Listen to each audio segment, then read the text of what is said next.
In today's episode, we go to Blackpool, where a dealer is robbed of a large stash and is threatened by a group of robbers with a hammer. After he told police it was a burglary, he did not know who they were. In reality, he recognised the voice and the eyes of one of the men. He would get together a crew and exact brutal revenge.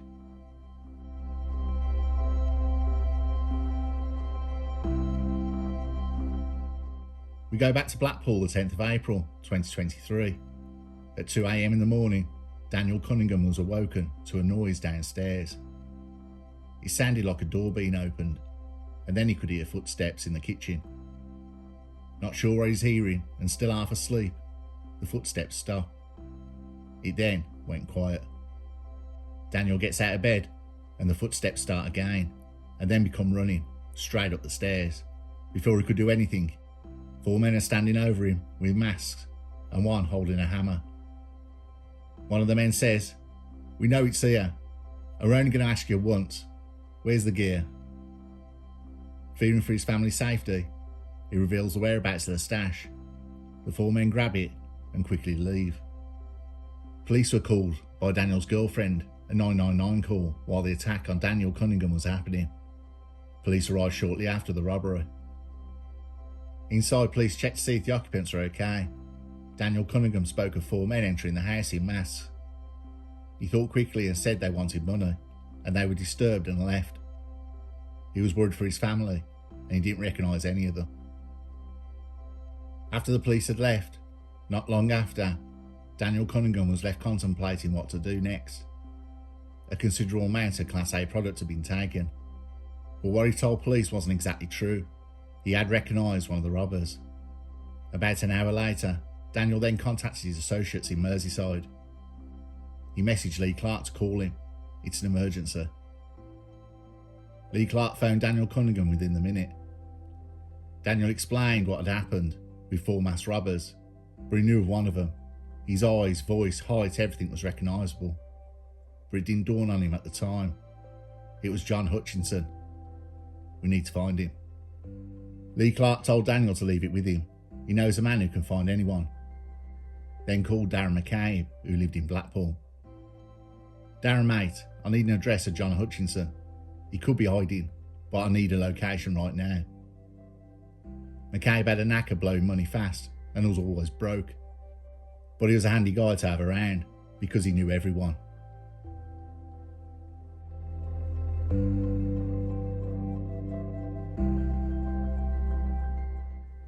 An hour later, Daniel Cunningham received a phone call from Lee Clark. The man we're after, John Hutchinson, is still in Blackpool. Daniel Cunningham said he's going to need some muscle. "I'm coming up and I'm collecting Dave Bond on the way." Clark took his girlfriend's Ford Fiesta and started off on the journey. Lee Clark and Dave Bond met up with Daniel Cunningham around midday. Clark said Darren McCabe will arrive later in the evening and drive them to and back from the location of John Hutchinson's flat. "We're going to need some tools. The gang got a metal baton and a cut-off wooden pole. The one thing they were taking, though, is a hammer. There was a reason for the hammer, a statement, a symbol of the robbery before. It was a message." McCabe picked up Cunningham, Clark and Bond and dropped them by Hutchinson's flat. At 6:50 p.m, armed with a hammer and a metal baton and a wooden pole, Clark, Bond and Cunningham approached the flat.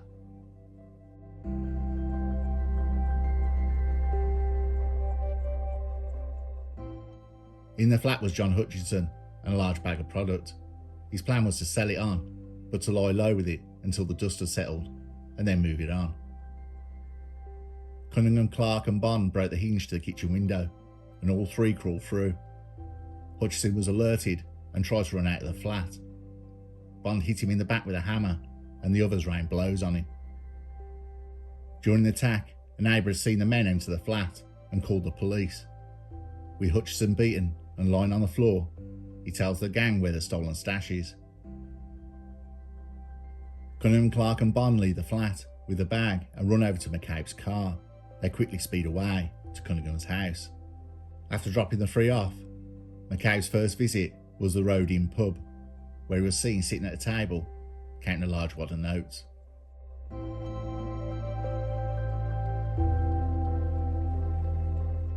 Hutchison's flat. He and the occupants were not saying much at all. With a bruised face, he said he was okay to police and refused medical attention. What Hutchison didn't know is that he was bleeding internally and he had a fractured rib from the attack, which had punctured his spleen. After the police had left, Hutchison collapsed and went into cardiac arrest at 8:40 p.m. An ambulance was called and Hutchison was rushed to hospital, where not long after he died. Late that night, Clark and Bond travelled to Merseyside. The next day, Bond and Clark were sending texts to each other. Bond said in his text, "Lad, my foot's killing me, haha." Clark replied, "That took me back to the good old days, that did." Bond said, "My bird's fuming, haha," but added, "She's alright, just got a cob on." I said I only drove. Cunningham then joined the chat, telling Clark, "Thanks, brother. Thanks for everything, fam. You and the other fella, tell him thank you." Bond then told Clark to make sure he gets rid of the hammer and get all that stuff in a fresh JD bag.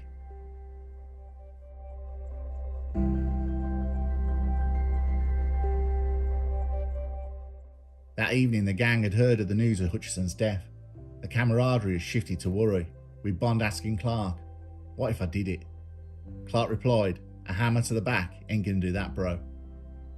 In fact, a hammer blow to the back had done it. The hammer blow fractured Hutchison's rib, which punctured his spleen, which caused internal bleeding, which caused a cardiac arrest. A few days later, Clark messaged Bond. Cunningham has been arrested in Blackpool. Bond and Clark never had time to sort a plan. Within minutes, the police had picked up Clark at his home and Bond at his mother's, both in Merseyside. McCabe was picked up by police around the same time in Blackpool.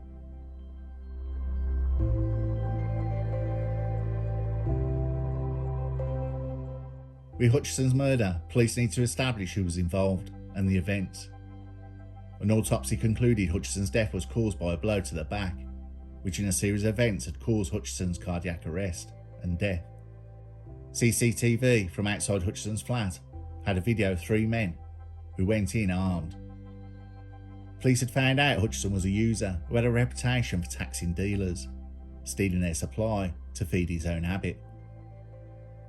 It had been established that Hutchison was a victim of a revenge attack after police discovered the names of who was with Hutchison from texts on his phone. Hutchison, known as Hutchie, received a text message from a friend, Danny McManus, asking if he was up for graft. At around 12:30 a.m. on the April the 10th, Mr. Hutchison met with Ben Hudson. The stash raid was then established on Cunningham's house. Detectives put an appeal out for a grey Ford Fiesta with the registration SG18, which they believe travelled from Merseyside to Blackpool on the day. After establishing the owner of the car and their connection, arrests were made for Cunningham, McCabe, Clark and Bond. After several interviews, the four were charged with manslaughter and murder, the most revealing info being texts between Clark, Bond and Cunningham, and their GPS locations.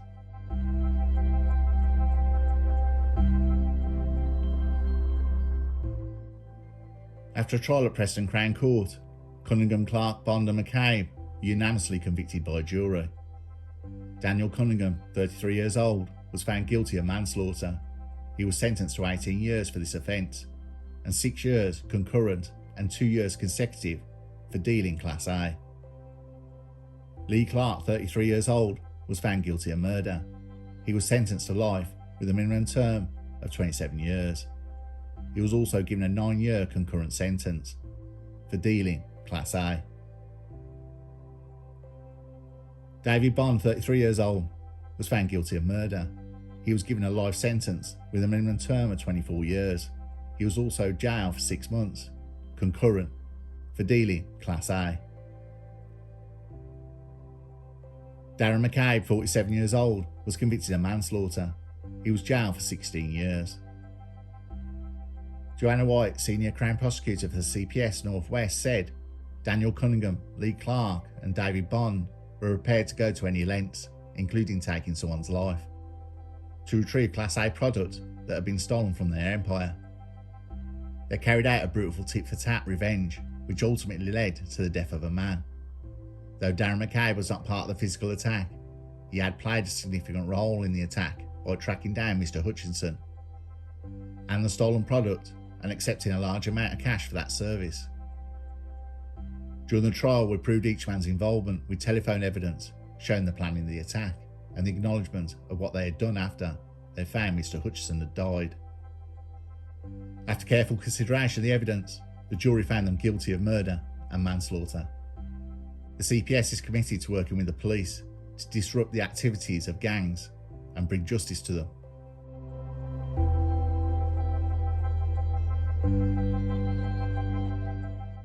Well, what to make of this one?